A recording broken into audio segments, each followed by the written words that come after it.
কেউ বলে ঢালিউড কিং, কেউ বলে বাদশাহ, কেউ বলে ভাইজান, কেউ বলে বস নাম্বার ওয়ান, কেউ বলে সুপারস্টার, কেউ বলে মেগাস্টার। তিনি আর কেউ নন, তিনি হলেন বাংলাদেশ ফিল্ম ইন্ডাস্ট্রির সবচেয়ে বড় তারকা নাম্বার ওয়ান শাকিব খান। শাকিব খানের উত্থান হওয়ার গল্পটা হয়তো আমরা অনেকেই জানি না, তবে আমরা হয়তো অনেকেই জানি শাকিব খান ফ্লপ ছবি দিয়ে তার কেরিয়ার শুরু করেছিলেন। ফ্লপ ছবির নায়ক থেকে ধাপে ধাপে কিভাবে শাকিব খানের উত্থান হয়েছে বন্ধুরা, এই ভিডিওতে আমরা আলোচনা করব। কিভাবে শাকিব খান জিরো থেকে টপ হিরো হয়েছেন সেই গল্পটা আমরা জানবো। আসলে কোন ছবিগুলো দিয়ে শাকিব খান লাইমলাইটে চলে আসেন তারই আলোচনা করব। শাকিব খান 1999 সালে প্রথম চুক্তিবদ্ধ হন সবাই তো সুখী হতে চায় চলচ্চিত্রে। এই ছবিতে শাকিব খানের বিপরীতে নায়িকা চরিত্রে অভিনয় করেন আরেক নবাগতা কারিশমা শেখ। তবে শাকিব খানের মুক্তিপ্রাপ্ত প্রথম চলচ্চিত্র অনন্ত ভালোবাসা। শাকিব খানের বিপরীতে অভিনয় করেছিলেন বাংলাদেশ ফিল্মের জনপ্রিয় নায়িকা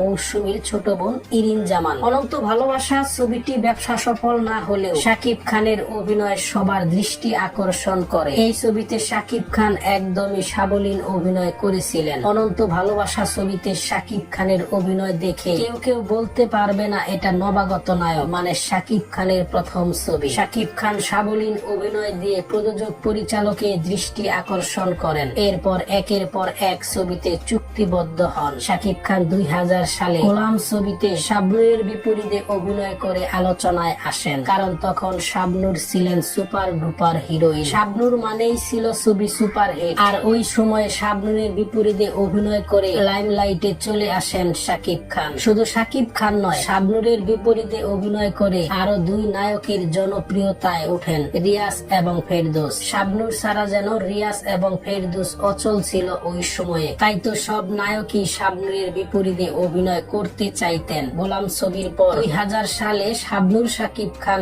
আমিন খান অভিনয় করেন ফুল নেব না অশ্রু নেব চলচ্চিত্রে। এই ছবিটি সুপার হিট হয়, আর শাবনূর শাকিব খানের রোমান্টিক দৃশ্যগুলো দর্শকরা গ্রহণ করেন, আর এই ছবির গানগুলো ওই সময় আকাশচুম্বী জনপ্রিয়তা পায়। এরপর 2001 সালে আবার আলোচনায় আসেন শাবনূরের সঙ্গে নাচনেওয়ালি স্বপ্ন তুমি। এই ছবিতে সুমন চরিত্রে অভিনয় করে দর্শক হৃদয়ে জায়গা করে নেয়। এই ছবিটিতে শাকিব খানের বিপরীতে শাবনূর অভিনয় করেন। এই ছবিতে নায়ক রিয়াজের অভিনয় করার কথা থাকলেও শাবনূরের কারণে শাকিব খান অভিনয় করার সুযোগ পান। পরিচালক শাবনূর রিয়াজ ফেরদৌসকে নিয়ে ছবিটি নির্মাণ করতে চেয়েছিলেন, কিন্তু ওই সময় শাবনূর রিয়াজের মধ্যে দ্বন্দ্ব থাকায় শাবনূর রিয়াজের পরিবর্তে শাকিব খানকে নেওয়ার অনুরোধ করেন। এরপর এই ছবিতে শাকিব খান স্থলাভিষিক্ত হন। এরপর বাকিটা তো ইতিহাস, আমরা সবাই জানি। এই ছবিতে অভিনয় করার পরে রাতারাতি তারকা খ্যাতি অর্জন করেন শাকিব খান। এরপর একের পর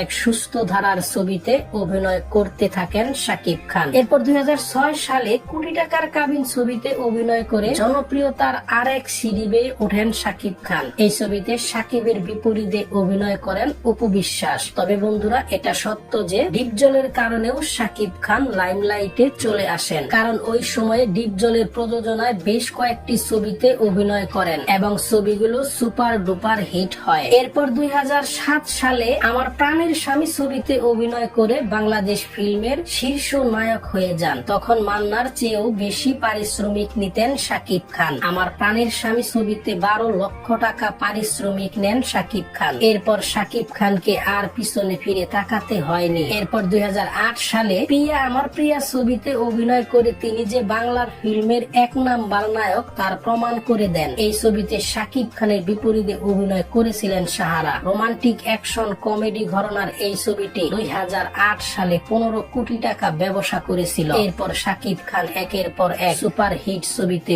অভিনয় করেন। তবে বন্ধুরা, 2008 সাল থেকে 2015 সাল পর্যন্ত শাকিব খান এক ঘেইয়া ছবিতে অভিনয় করেন। কোনো পরিবর্তন ছিল না শাকিবের মধ্যে। এরপর শাকিব খান 2016 সালে নিজেকে ভেঙে হাজির হন শিকারী ছবিতে। একদমই নতুন লুকে হাজির হয়ে শুধু বাংলাদেশের দর্শকদের নয়, কলকাতার দর্শকদের হৃদয়ে জায়গা করে নেন শাকিব খান। এরপর নবাব ছবিতে অভিনয় করে কলকাতার শীর্ষ 3 নায়কের মধ্যে এক নায়ক বনে যান। এরপর শাকিব খান 2023 সালে প্রিয়তমা ছবিতে অভিনয় করে গ্লোবাল সুপারস্টার খ্যাতি অর্জন করেন। এই ছবিতে অভিনয় করার পর আকাশচুম্বী জনপ্রিয়তা পান শাকিব খান। প্রিয়তমা ছবিটি বাংলাদেশ ফিল্ম ইন্ডাস্ট্রি 1 নম্বর ব্যবসা সফল ছবির রেকর্ড সৃষ্টি করেন। এই ছবিটি 45 কোটি টাকা ব্যবসা করেছিল, এমনটাই বলেছেন প্রযোজক পরিচালক। আর 2024 সালে শাকিব খান তুফান ছবিতে অভিনয় করে তো ইতিহাস সৃষ্টি করে ফেলেছেন। তামিল, বলিউড, হলিউড ছবির সঙ্গে টেক্কা দিতে চলেছে তুফান ছবি। এই ছবিটির